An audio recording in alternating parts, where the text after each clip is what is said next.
on this final climb that comes with around 6.5 kilometers to go. So this is the plateau that we've got.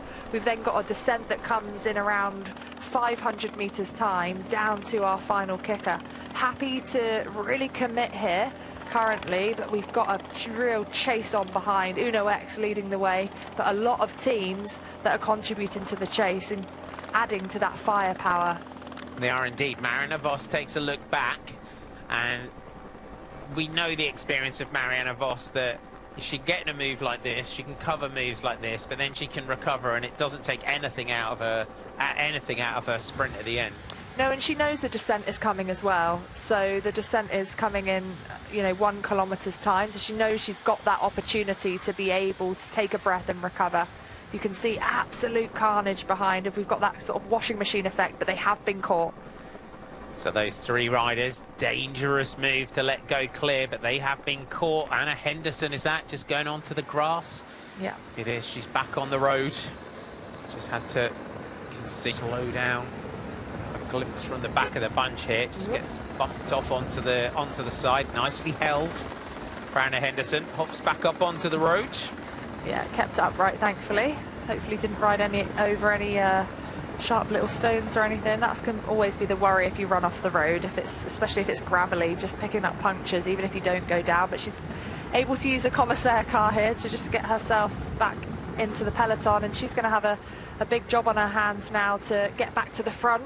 She could have had the opportunity today, but I think they're going to be lining up for Emma Norsgaard. I think she's really got her sights set on a stage like this. You can see her on the wheel of Ellen van Dijk. They mean business. Will Norsgaard go for a sprint? This is the question. Or this next climb, will Emma Norsgaard go long? That's the feeling here. Will Little Trek lead out into this final climb and let Norsgaard go for a long one where they'll be expecting her to sprint? She'll go on the climb, 100%. She's not going to leave it down to a sprint. We know that she's become more of that versatile bike rider. She was more of that kind of bunch pure sprinter in the past, but she didn't want to be pigeonholed, and she's definitely been working on being that more of a all-rounder type. So yeah, I think she's going to absolutely launch it on this final climb, and the team, I mean, are setting her up perfectly here on this descent into the base of that climb, which comes with 6.3 kilometers to go. They've got a left-hand turn, which comes at 6.9. That's going to be crucial. Demi Vollering, though, she wants to put herself in a position where she is in complete control. Nivea Doma comes through, just getting more reinforcements towards the front here from FDJ Suez. Yeah, Demi Vollering just looking for teammates here. You can see Ali Wollaston just coming to the front. She wants to look after Demi Vollering. You can just see the flick of the head there from Vollering, just indicating to Ali Wollaston to come across to the right-hand side of the road so she can follow a wheel and not have to pedal herself and use that vital energy that she's going to need, because Demi Vollering, she's going to be a rider that will want to follow as well. She'll want to, have another opportunity to take a stage, because she knows this is going to blow up on this final climb. Yes, we can see the pattern of how this race is going, and we have got a big day to come tomorrow. Every second can count in La Vuelta. We have 3 climbs, 1 Cat 2, 2 Cat 1s tomorrow, finishing with a summit finish tomorrow. So into the town here. So we then start the climb. So we've got a right turn to come, and then another right, a left rather, Danny. Yeah, a left-hand turn and then another left that comes, and then it just kicks straight up with around 6.2 kilometers to go. So 400 meters now. Let's see who's positioned themselves in the perfect place. Cassie Nivea Doma very much here. No, Neve Bradbury, sorry. Very similar styles there, kicking out of that left-hand corner. Neve Bradbury, number 51, just a little bit too far back. Picnic Poston out, move up, Mara Roldan with Franzi Koch on the wheel, then Megan Jastrab poised and ready, Letizia Paternoster in the purple of Liverlula Jaco, Ali Wollaston of FDJ Suez, their sprinter, Emily Deirdrickson there for Cofidis. Guazzini now moves in front of Wollaston. Wollaston will be their fast finisher this final climb of the day. Little kicker. It's up and down all the time in Spain. It's very rare that you get much flat roads on these races. 6.1 to go. The summit comes with around 4.4 to go, and then we drop down towards the finish. Yeah, exactly that. So we're going to have some fireworks on this final kicker. Anna van der Breggen. A little bit too far back. She's going to want to look to make herself move to the front of the bunch. Saw Yara Castelline there as well from Phoenix to Koenig. Still sitting well in general classification, Yara Castelline. She sits 10th overall. In the centre, Voss is now surrounded by the teammates. Vollering constantly on the radio. Flora Perkins in the orange from Phoenix to Koenig, the young British rider. Had a good sprint on the opening road stage, stage 2. In the wet, Perkins, another rider that in these races, without a big sprinter from Phoenix to Koenig, can take those opportunities. 1 kilometre now until the top of this climb. So I think we're going to see a couple of riders really trying to attack as well over the top of this climb, because then it's a descent and it's only 2 kilometres to the finish from the bottom of the descent. So for those riders that really invest in that attack over the top of this climb, they know that they're going to have the opportunity to recover on the downhill if they're confident in that domain. And then that final 2 kilometres to the finish. It's a Kristen Faulkner kind of opportunity here as well. Just see the American champ, Olympic champ, just moving up on the outside of the peloton. Depends how she feels, but it's a Cedrinka Bau kind of opportunity here. Kicker, descent afterwards, and trying to hold enough of a gap in towards the finish. So the big question though is the Visma Lisa bike, is the pace too high to attack from? And look how reduced this bunch is as well. You know, that is really whittled down. Just shows how tough this stage has been. The average still around 39 kilometres an hour. Van Dijk through the centre. Norsgaard is right on the wheel. On the left, you've got Anna Henderson and Rihanna Marcus in the yellow, red and blue colours of Lidl Trek. Picnic Postinel. They know that Megan Jastrab has got the sort of kick that they need to win a bunch sprint. So as that rider there, right in the century picture, wearing 22 from UAE ADQ in Lara Gillespie.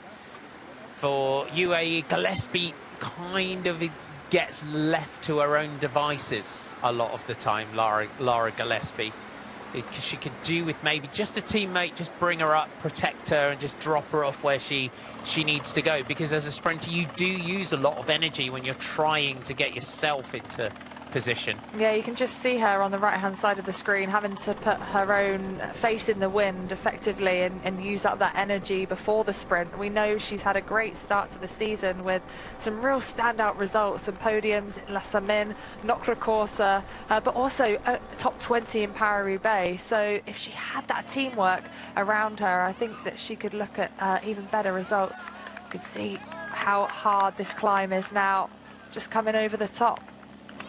4.4 to go. Van der Breggen moving up on the left of the bunch. Magdalena Valieris is there. Cabal makes a little move over the top. We said it could be a Cedrinka Bau kind of territory, but is it too close to the top for the French rider? Here she goes. The demon descender of the women's pro peloton makes a little move over the top. Maybe needed to go a little bit further down, perhaps, but we know what she can do on the descent. Decides to make that move. But Lidl Trek trying to close that gap up now to Cedrinka Bau. A little look over the shoulder from Shirin van Anrooy there as well. Cedrinka Bau, can she open up a gap? She's also looking for those bonus seconds as well. She's 4th on the general classification after a really strong ride yesterday.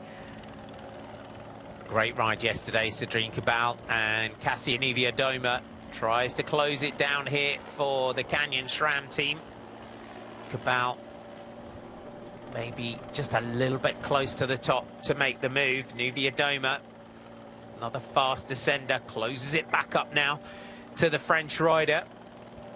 Said she could be one to make a move. Will anyone decide to try and attack over the top on the descent? Gillespie for UAE on the right of your picture in the white jersey. just keeping herself in position. 3 kilometers to go. The kilometers here are going to tick off with quick succession as we run in to the base of the descent, which we take with then 2 kilometers to go. And then just take it, run us through the run in towards the finish, Danny.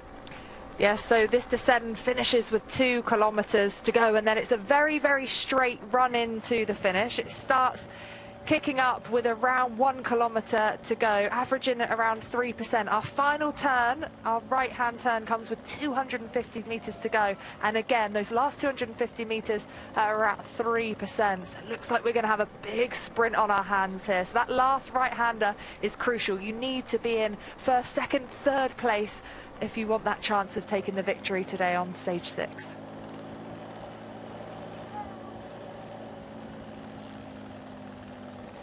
Vittoria Guazzini on the front, Demi Vollering right on the wheel, Flora Perkins in the orange of Phoenix de Koenig, Lily Williams up there for Human Powered Health, Marianne Vos in the green jersey. Lizzie Deignan doing absolutely everything she can to bring Emma Norsgaard up there on the right-hand side. So the aerial shot, 1.5 kilometers to go. Look at the face, the effort etched on the face here of Guazzini as Borghese in the pink, trying to find her way through the purple of Letizia Paternoster's Livalula Jayco team, trying to get the Italian into position. The final opportunity for our fast finishers here on stage 6. We've got a big day, a big summit finish tomorrow. Marianne Vos poised and ready in around 3rd, 4th position in that green jersey and aero helmet that she's opted for today. She means business. Megan Jastrab trying to get brought through here for Picnic Postenel for the SD Works Pro Time team. How has Femke Gerritsen recovered? We're through the Flamme Rouge, 1 kilometer to go. Kristen Faulkner in the blue jersey for EF Education Oatly. Letizia Borghese just behind her. Paternoster moves up on the right, keeping herself in a good position. Kat Ferguson on the right here for the Movistar team. You can wearing 102. Paternoster just bouncing around here, looking for her teammates who are trying to lead out for the Italian. Vos in that green jersey. Ferguson trying to find the right sort of wheel. 500 meters to go. That final turn is just ahead of us. The run up towards the line. Misha Bradevold, Femke Gerritsen and Anna Henderson comes through. Will Henderson go long through that final corner? Vos sees the wheel of the Lidl Trek rider. Ali Wollaston in the blue and red of FDJ Suez is right there. It's Imogen Wolf leading out here for Marianne Vos. This is the final turn. It's Imogen Wolf as Misha Bradevold comes off the wheel with Marianne Vos right on the wheel. It's going to be between Bradevold and Vos, who is right there and ready to make her move towards the line. Vos trying to come through on the outside. Bradevold and Vos going head to head here, but Marianne Vos comes through the throw to the line. It looks like it could be a photo, but Misha Bradevold takes over there in the sprinting for SD Works Pro Time. We say all along what a versatile them for having that real strength and depth. You can see Misha Bradevold just giving Imogen Wolf there a little bit of room around that right-hander, a wheel to run at, but it was Misha Bradevold, and this shows as well the strength of Misha Bradevold because she is on the front for the majority of that sprint from that corner with 250 meters to go. Marianne Vos only launching with 100 to go and very, very close on the line. And this is what we talk about in practicing your throw to the line, because it's fractions. That's what it comes down to in being able, when you throw your bike to the line in a sprint like this, it's what wins and loses your bike races, because it's so tight, the margins at this level. It is a really great finish from Ali Wollaston as well for the team of FDJ to come in 3rd. She'll be really pleased, I'm sure, with that. Her best finish so far was 6th on stage 2, so a podium finish for Ali Wollaston. Marianne Vos just having a quick chat into the radio. Imogen Wolf comes up to Marianne.